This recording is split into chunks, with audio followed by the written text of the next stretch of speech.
Shalom dan selamat malam bagi kita semua, saudara-saudara sekalian yang dikasihi Tuhan.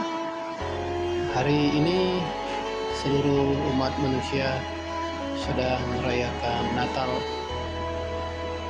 Seluruh umat manusia di penjuru belahan bumi dimanapun sedang ada dalam satu euforia perayaan Natal.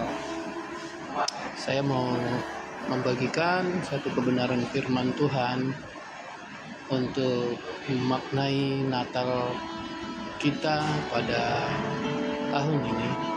Firman Tuhan terambil dari Mazmur 27 ayat 4. Satu hal telah kuminta kepada Tuhan, itulah yang kuingini. Titik 2, diam di rumah Tuhan seumur hidupku, menyaksikan kemurahan Tuhan dan menikmati baiknya. Ya, itu pemazmur katakan seperti itu. Itulah yang diingini oleh Mazmur Daud sendiri bahwa Daud ingin diam di rumah Tuhan seumur hidupnya dan menyaksikan kemurahan Tuhan dan menikmati baiknya. Ya, hal yang ingin saya untuk kita renungkan hari ini berbicara tentang kemurahan, ya, kemurahan Tuhan.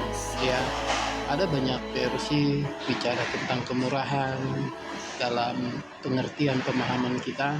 Tapi satu hal yang saya ingin sharingkan malam ini bahwa kata kemurahan, ya, dikatakan kata kemurahan itu berasal dari satu makna kata murah, ya.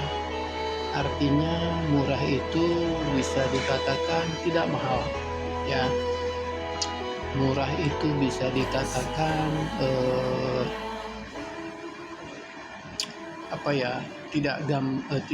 tidak susah untuk membelinya, ya, tidak susah untuk membeli, gampang membelinya, bahkan semua kalangan dapat membeli, ya. Arti kata murah seperti itu, ya.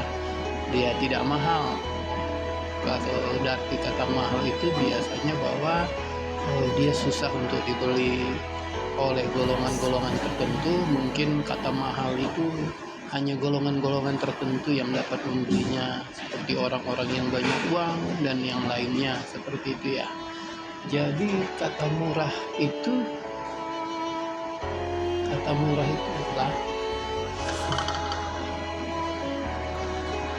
murah itu jika ditambahkan awalan ke atau akhirannya an, jadi dia bicara tentang kemurahan.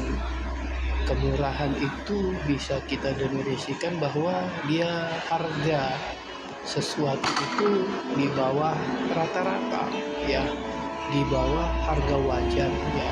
Itu bicara tentang kemurahan, ya. Jadi kalau kita bicara hari ini semua orang sedang merayakan kelahiran Tuhan Yesus, sebenarnya ada makna yang kita bisa simpulkan di sana bahwa kelahiran Tuhan Yesus itu adalah kemurahan.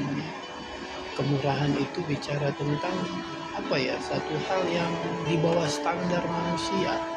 Kenapa saya katakan seperti itu?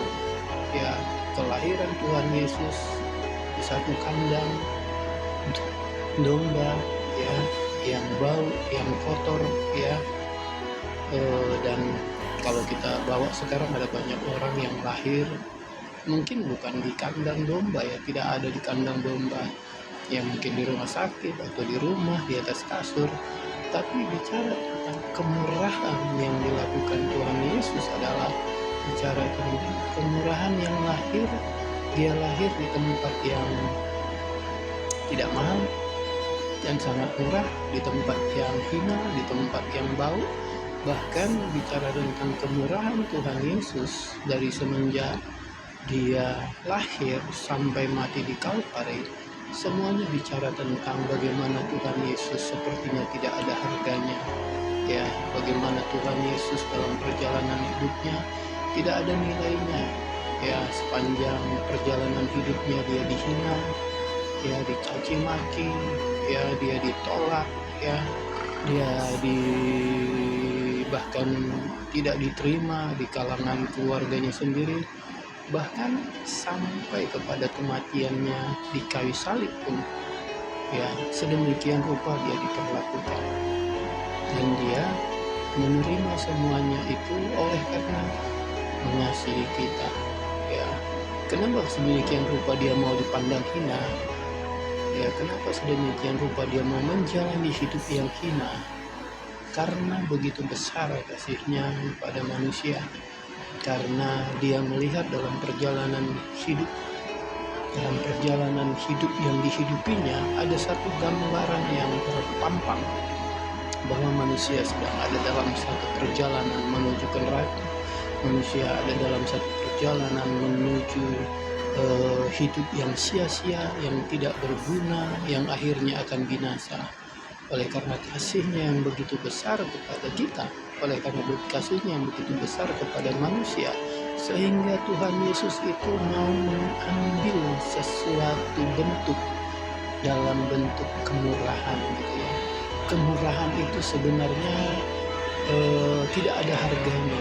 Kemurahan itu sebenarnya, kalau biasanya orang beli baju yang harganya 50.000 itu sudah murah, tapi Yesus itu lebih murah. Kata kemurahan itu lebih murah dari itu, gitu. Jadi oleh karena begitu besar kasih Allah, maka Yesus mau mengorbankan dirinya di kayu salib agar kita semua dapat menikmati hidup dalam kemurahannya, menikmati kemerdekaan, menikmati damai sejahtera. Jadi makna Natal kita tahun ini, mari kita sama-sama memperbaiki diri kita, sama-sama kita